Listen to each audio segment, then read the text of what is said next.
This is very upsetting because I just recorded. Oh, luckily it just can keep happening. Fluoro orange. Now, I just recorded and a fluoro yellow guy walked right in here. And the recording has not recorded. And now I have to go back over and speak everything, apparently. And say everything again. Very annoying. Very annoying. Let's see, where were we up to? This one. Alright, let me try and get back into this, because now I don't know where I was up to on the first recording, part 1, that cut out because the screen went black. Alright, so we're talking, let's just get to my little story here. What I've discovered is that these people underneath me are part of community gang stalking, but it's a collective unconscious. That's why we get indirect hive chatter and they don't know what they're saying to us. Like one of you commented and said, you know, someone walked past you, said something, and their wife said to them, "What did you just say to him?" And he was like, "What? Nothing." Because I don't know, because that's why it's called the collective unconscious. And apparently it drove Carl Jung mad at the end of his life. Now, what's interesting is that when I went down to the beach here, you know, they said they were going to have someone waiting. These people in the apartment below me said this, and now there's people coming to sit right next to me. Fuck's sake, man. It doesn't end. And now there's a guy eavesdropping. See, yeah, they're not in control, man. They're not in control of what's going on. There's a world and it's double, and this hyperspatial bifurcation world is somewhere else beneath the surface or somewhere else. Now, it is what we're hearing, this collective unconscious. It is this hive mind we're hearing, the indirect chatter, why organic portals don't seem to realize what they're doing, all of that. Right? That's what I'm compensating for. That's what it compensates for. That's what we're talking about. That's what the discovery is. This is the discovery of the tremendum. This is it. This is the stone here. This is the life discovery, which changes your life and wakes you up properly. So anyway, let's get back to my little story. They said there's going to be someone waiting for me. They've been trying to make like a big case. I think I was just talking about that because I mentioned the Periopolis camping lady adding me on Facebook. I just was listening to the end of the last recording to see where I was up to. Yes, this is very annoying recording like this because I just made this recording. I'm sorry. I have to remember where I'm up to now. Right, so let's just take off here because I'm pretty sure I know what I've just said recently. So there was apparently going to be a person waiting for me in the bushes at the beach, and there was. Now, I saw him. He's on the beach. I'm like just behind the first set of trees. That's where I'm digging this stuff up. And it's just all the clothes. I can't remember if I said this in the previous part. It's all the clothes from when I was at that staying on the beach and lost my bank card and had to go dumpster diving. Now, it's interesting because the people below me in the apartment below me said they're gonna try and catch him and identify him on the beach. And lo and behold, I get there and there's a guy there in the only little gap that you can see through the trees. He sees me, I see him and go, "Oh shit!" And now there's a lady with a fluoro hat on, FML. Fuck my life. This gangster just has been haywire today with the fluoro. She's a dawdling droid. Anyway, so I see the guy. I take off because I'm way faster. I go the back way through the bushes because I know why he's there, because the last time I went there to dig up a bag, the guy saw me enter on the beach. You can enter this little partition where I buried all my stuff from the beach. And actually I came back from the back entrance and the fluoro.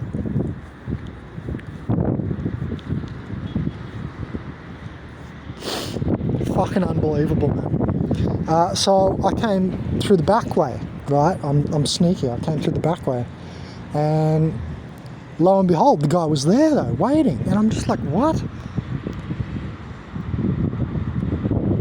Just paused.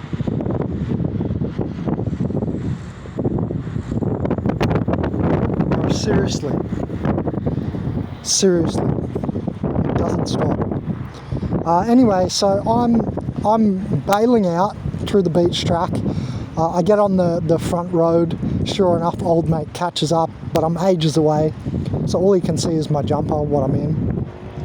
And the pattern jumper I'm in. I'm sure I just showed you, but I forgot what I've shot. So this, because it's going to become relevant in a minute.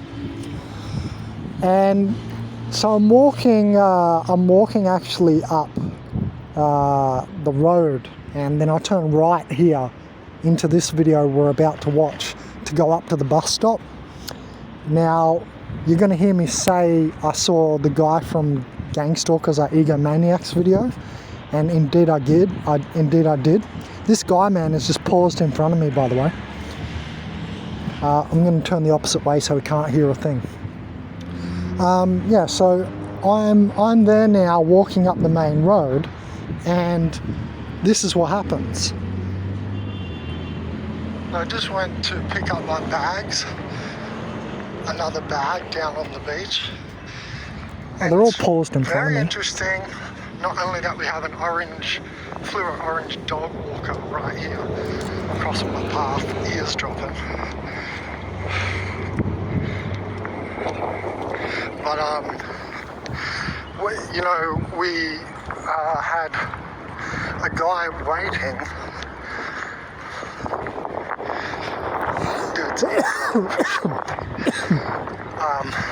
I stopped talking when the ears dropping. Actually on the beach, and I predicted this, which was very interesting.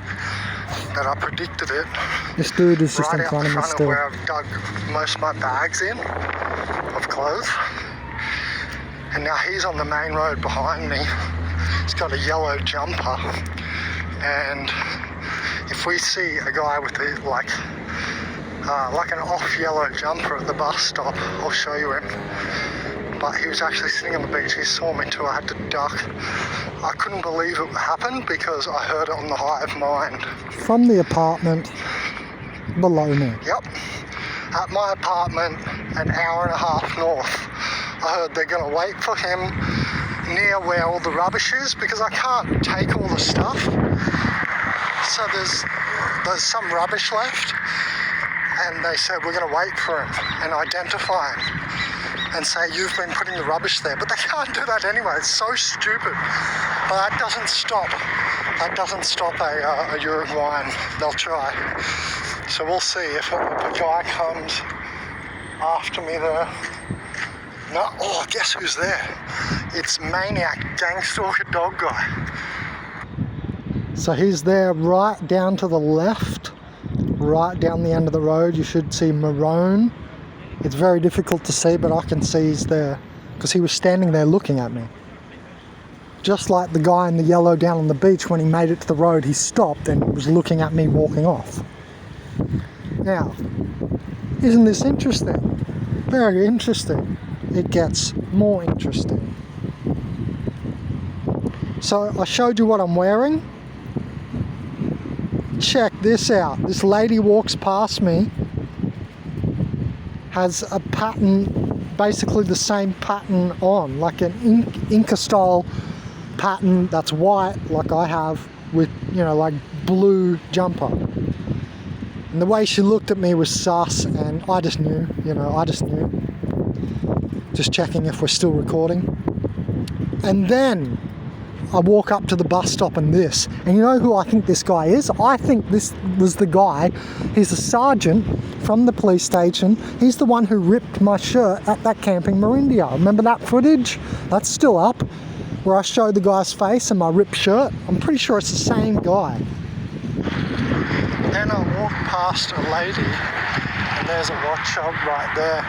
And I walk past a lady with the exact same pattern as me, and now look who's at the bus stop, waiting for me. It's a bit interesting, little bit interesting. Could it get any more simulation-like, So a guy saw me down there. They follow me, I saw the guy from the video Gang Stalkers are Egomaniacs coming from the opposite direction. Remember that video? He always wears the same jumper. And then a lady with the same pattern as me. And here I am jumping straight onto the bus, which is very unusual because I've waited 3 hours at that place. The buses just sometimes gang stalk me, would just go past. I'd wave them down and they'd just keep driving. This was very interesting because I think this was, you know, part of like a higher godliness coming through, like God saving my ass or something in this situation, because it was so smooth I couldn't believe it. I was like, what? The bus is here straight away. It's never happened. Anyway, what I did miss here is the police officer comes to the right of me. And I thought he's getting on the bus. I'm like picking up my second bag, fumbling around with the phone because, you know, the bus is pulling up. I'm putting the phone in my pocket, picking up my extra bag. And he comes to the right of me, that cop that was there, and he looks at my face and stuff. And I thought, I said to him, tu, you know, like, you go, tu voi. I said, tu voi, and he didn't say anything. He just looked at me. And the guy that jumps off the bus to let you in, looked at him, nothing was said. It was so weird a situation, and he didn't get on. I thought, why is he there to the right of me, just in front of me, to the right of the screen, where you can't see now? And I thought, he's getting on. I'll let him go first. I'll be polite to the police officer, you know what I mean? I'm fumbling around with my shit anyway. And he didn't get on. He just looked at me. So he's identifying my face. Yep, believe it. Then, it's not over. I travel on the bus, I get here, and look what's waiting for me. Looking directly at me, military officer waiting for me there. Just like her, you beat us again. Look at her facials, and look at what we're seeing here. How is this all happening? You see, what I'm saying is that these people are pawns. This is part of base organic portal gang stalking theory. But what I'm saying is that this hive mind is the collective unconscious, and apparently it drove Carl Jung pretty mad, or near mad, towards the end of his life. Just like it's driving some of us absolutely nuts right now trying to figure it out. But now I've concluded with all of this footage, and it's not just this footage, this is spics and specks what I'm showing you guys. And I've had to take this video twice now. Oh, thank God it's still recording. I'm going to get off before something happens to this recording, because this is the second time I shot this second part, which is not the same, obviously, as the first time I spoke it. So, yeah, I'm concluded it's a collective unconscious that we're tapping into, and it's the world and it's double. They are not aware of what they're doing, like we've all noticed, because it's another world. It's some kind of bifurcation that happened from the demiurgic point of Christ. You know, we're talking 0 AD. Terence McKenna had this theory. He came up with it, I'm pretty sure. I was like, what? This is gnarly. But now I'm seeing it. And it's the only thing I can reach for which explains any of this. So anyway, I'm concluded on this. I just wanted to show all this footage.